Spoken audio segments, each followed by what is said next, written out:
Kia ora koutou. Nice to be with you in your small group space. Just want to shout out to the Gonville St. Peter's small group. Heard word on the street is it's the best one. But anyway, yeah, nice to be with you this evening or whenever you're meeting with your small group. And this week we are in our ordinary times part of the church calendar. We're doing our sermon series through the eyes of Deuteronomy, Leviticus and Numbers. And in particular this week we're looking at Deuteronomy 8.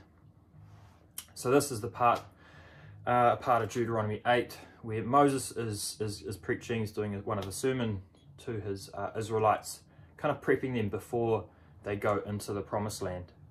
And I suppose the main kind of theme around this passage in Deuteronomy 8 is to not forget, is to remember what the Lord has done for the Israelites. Remember what God has done through those 40 years in the wilderness, the miracle of walking through the Red Sea and not getting wet, through the miracle of never being hungry, the manna from heaven or the water coming from the rock. Remember what the Lord has done for you. And so when you go into the promised land, it is beautiful, it is full of resources, and your families will grow, your inheritance will grow, you will prosper. But in all of that, do not forget the Lord and what the Lord has done. And so with that kind of remembering, I talked about in my sermon today the science, I suppose, of remembering. And the more our brain is wired in a way that the more we do something, the more we remember it, the more it becomes a part of our daily life, the easier it becomes to do. And so how do we, Moses is telling us to remember what the Lord has done. How do we remember in our days? And so that's our kind of question, I suppose, we're going to talk about. I'll get you to share some stories. I think we've lost the art of storytelling. I don't know why my parents are Christian. I don't know why my grandparents were Christian. What was it? Was it an encounter with God that turned their life around? Was it just the prayerful persistence of their family, or a leader in church, a pastor or something like that? I don't know. I feel like we've lost the art of storytelling. So a chunk of small group, I want you just to share the stories. Share stories of what God has done in your life. What are the miracles? What, maybe it's an encounter. What's an encounter that you've had with God? Maybe it's a person. Has someone spoken life and said the exact right words that you needed to hear in that particular season? Another way that can help us to remember is to put rhythms in place. And so in my sermon I talked about I've got this little wooden cross that now lives in my pocket. And so every time during the day I look, as always, I pull out my phone and check my phone, but am I pulling out the cross? So when I pull out the cross, I remember what God has done, remember the story in which I got this cross. I remember what God has done for me as a way of remembering. So that's an example.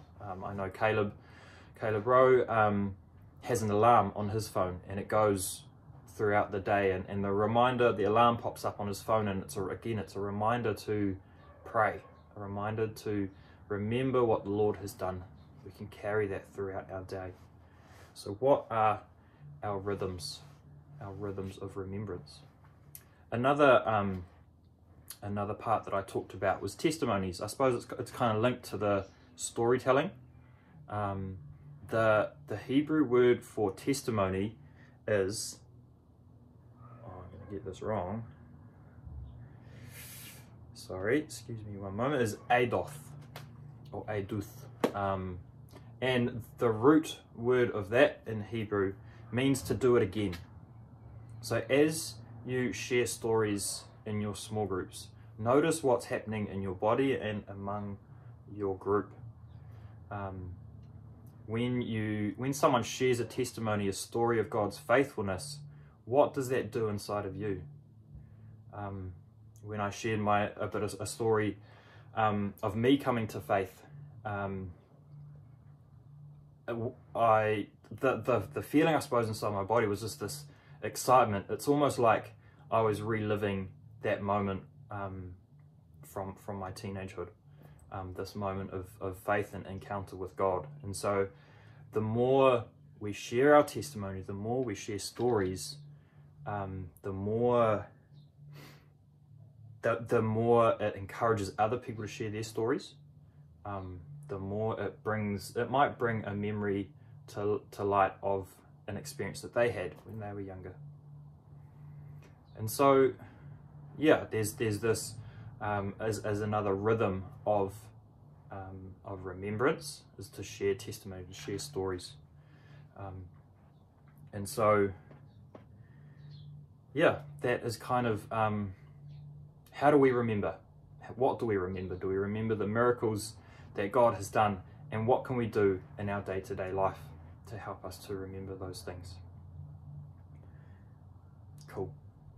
I hope you you enjoy your conversations in your small group. And I think the last thing that I talked about was in the story of the prodigal son. The son is down, he's with the pigs, he wishes to eat what they are eating. He's so hungry, and then he remembers. He remembers that the servants in his father's house have more to eat than he does. And so through that remembrance, he's moved, he's motivated to go back home to his father's house. So as we remember, it's not just cool, I remember this awesome time in my life, but it causes me to do something with it. So that's it, sharing stories, or to share. The more we share our stories and the testimonies of faith, it encourages other people. And so, yeah, I encourage you to think about your stories, but motivate you to do something with them. Maybe how can I had a really powerful encounter as a teenager. How can I help the teenagers that are in our church, in our parish, to have some more of those meaningful moments with God? Cool. So yeah, pray a blessing over your small groups, wherever they're meeting, that it is full and rich of stories of what God has done. And I pray that more of those stories come out of these conversations, stories of faith and power and what God can do. Bless you.